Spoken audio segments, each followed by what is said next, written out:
Good morning, y'all. It's February 2nd, 2012, and I'd like to share with you all this new diet that I've discovered. I pretty much did my own research on this diet, and it consists of eating fruits and vegetables in a healthy portion of it. And actually, it does, when you hear that eating 5 healthy servings of fruits and vegetables a day will help, it actually does. Personally, I've lost over 50 pounds in the past month. Been to the doctor, and the doctor says it's great that I'm losing that weight.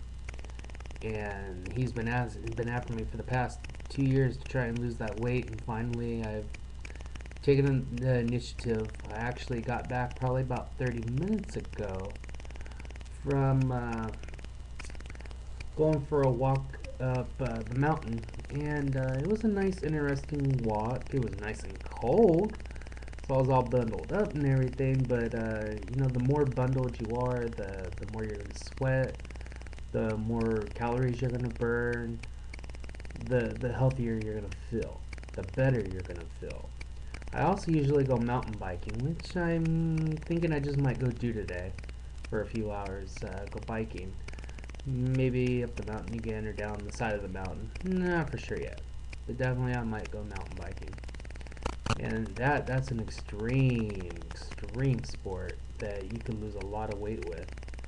I personally discovered this diet from my doctor, which suggested to watch a video called Forks Over Knives. If you haven't seen the video, I recommend you look it up. If you have Netflix, it's on Netflix. Remember, it's Forks Over Knives. And if you don't, maybe check your local video rental store. They might have it. But it is a very excellent video. Very excellent. And it's something else. It really got a hold of me, someone who has been overweight just about all my life, and I'm finally at the young age that I am, finally taking control of my weight and taking control for what I consume into my body, and actually taking better care of myself. Because I've noticed that if I don't take care of myself, I'm gonna let myself go, and then, for you young guys, you know what I feel. You know what I'm thinking and what goes on. You feel like you're unappealing to people, and people just look at you sideways, like as if you're just really bad. You can't even take care of yourself.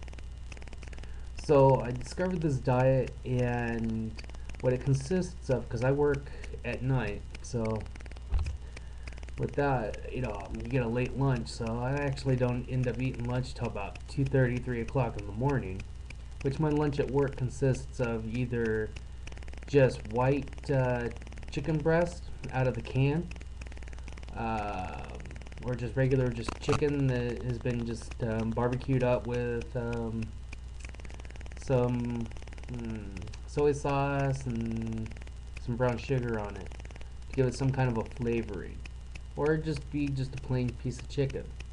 I also consist of piecing on my breaks and whenever I can on a sliced apple, also on carrots, and I recommend not having as much sugar as what you normally would. I came from drinking about 4 to 5 sodas a day to maybe drinking 1 or 2 sodas a week. Drastic change. I actually prefer tea over soda. Yep, and what's great about it is if you're going to drink tea, the best thing to do is not to add regular sugar into your tea, because that regular sugar, your body has a hard time breaking it down, and we all know sugar turns into fat. And yes, calories are easy to shed and burn, but they're also easy to consume, and they love to stick to your sides.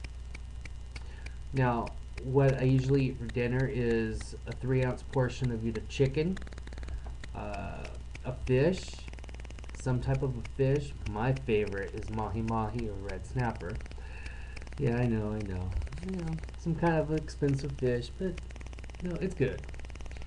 And the 3 ounces of meat could go as far as 3 ounces of fish, 3 ounces of chicken, 3 ounces of steak. But don't get me wrong. You do want to at least spoil yourself once or twice a week, as long as you're following your diet. Because if you're not following diet, you can't spoil yourself. You're not helping yourself by enabling yourself to eat the food that you crave and you desire. The first thing is you need to have the willpower to let go of that food that you crave and you want, and you just sit there and you dream of it and think of it all day while you're at work. And the interesting thing is once I get that craving, I find something to take my mind off of food. And I found that once I take my mind off of food, whew, see, that walk this morning really got me. Wow. Once you take that craving off of that food, then you're not gonna crave it as much, and then that craving tends to go away. Don't get me wrong, those cravings, they do itch around 12, 1 o'clock in the morning. Yeah, you know what? Wonder if Pizza Hut's open. I'm craving a nice big double from In-N-Out. Or you know what? I think a big steak right now sounds really good. But you gotta deny yourself that.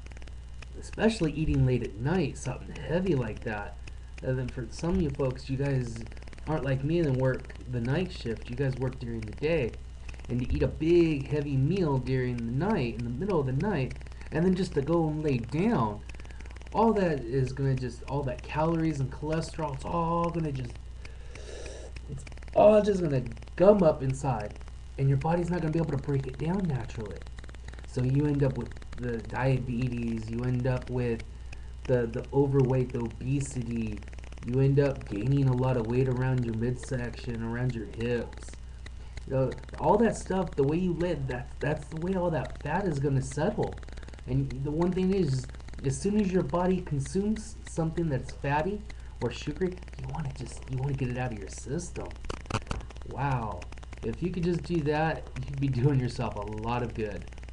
Now, the other thing is when you cut back on your sugar intake, your sodas, your juices. When you get a juice, make sure that it is no sugar added. My favorite juice to drink is I got a pomegranate grape that I love to drink with no sugar added, and cranberry grape. Cranberry grape is excellent.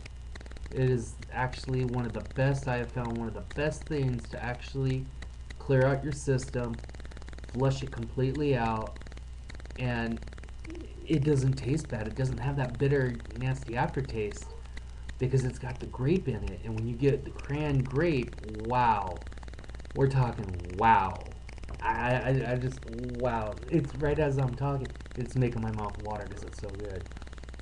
But see, it's like right now I'm craving tea, and I'm debating because if I'm gonna go biking, mountain biking, I don't know if I'm gonna want to drink something heavy. Most say, oh, it's just some tea, and it's not gonna harm you. A small glass of tea is not gonna harm you. A small glass of tea will harm you. It actually will, because you're gonna crave more and more and more and more. And by the time you're done, 1 cup's not gonna be enough. Alright, so if you like this video, go ahead and click on part 2. I'm gonna be coming up with part 2 in the next couple of minutes. So until then, we'll say peace out. Bye. And God bless.